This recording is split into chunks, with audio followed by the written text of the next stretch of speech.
Unit 1, the Financial System. Lecture 7, Functions of the Financial System. The core functions of the financial system include channeling savings into real investment, pooling of savings, clearing and settlement of payments, managing risk, and providing information. And as we go on, we will discuss each of these in a bit more detail.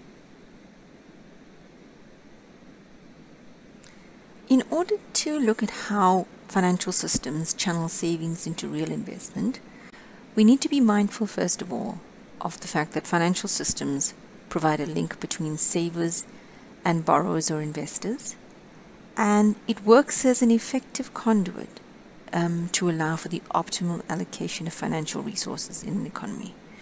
So it's there to allocate resources as efficiently as possible amongst its competing uses. Now, when we look at real investments or real assets, we're looking at tangible and productive assets such as factories, plants, and machinery.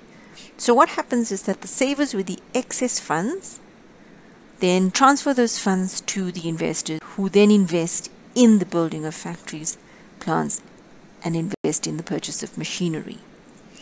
Now, it channels funds, as we said, from savers to lenders, and this channeling of savings can occur through time, across borders or geographical regions, and across industries. And this is achieved by the use or via financial markets, such as equity and debt markets, banks, insurers, and pension funds, and so forth. In addition, it allows savers to convert current income into future spending and borrowers to convert current spending into future income. The financial system also allows for the pooling of savings. Now, this is very interesting because what the financial system can do here is it can allow for small amounts of funds to be pooled together to create a large fund, which can then be on lent to businesses and firms for the investment in large capital projects. But it also allows for individual households, so the likes of you and me, to be able to invest in assets that require large lump sums of money. And this is achieved by pooling the money or pooling the investments of small households together until you can invest in a portfolio, for example. And here we look at collective investment schemes and unit trusts. So that large portfolio that is created by pooling all our money then invests in the asset, and we each receive units in that portfolio. So the financial system here ensures the efficient functioning of the payment system in an economy.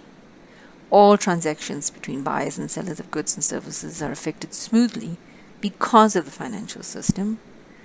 The payment system to facilitate trade is provided by depository financial intermediaries such as banks, provide us with banknotes and demand deposits and checks and credit cards, but it's also provided by money market mutual funds.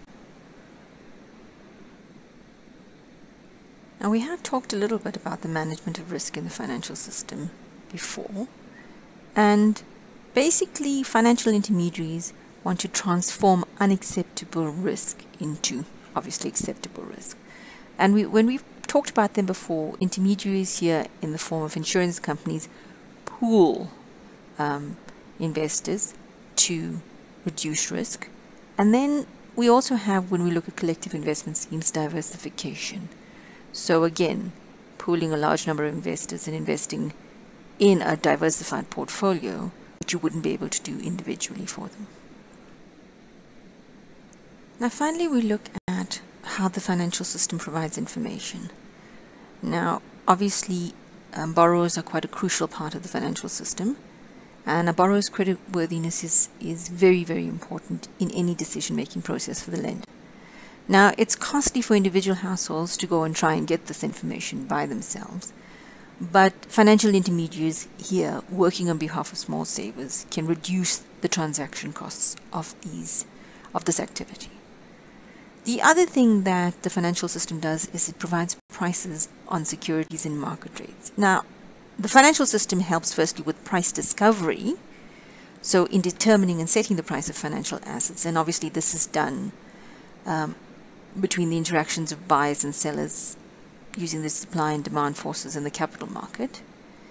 And what having this information does for investors and firms is it supports them when they are making decisions about investment projects and financing alternatives. So it provides them with the necessary information they have to make informed decisions.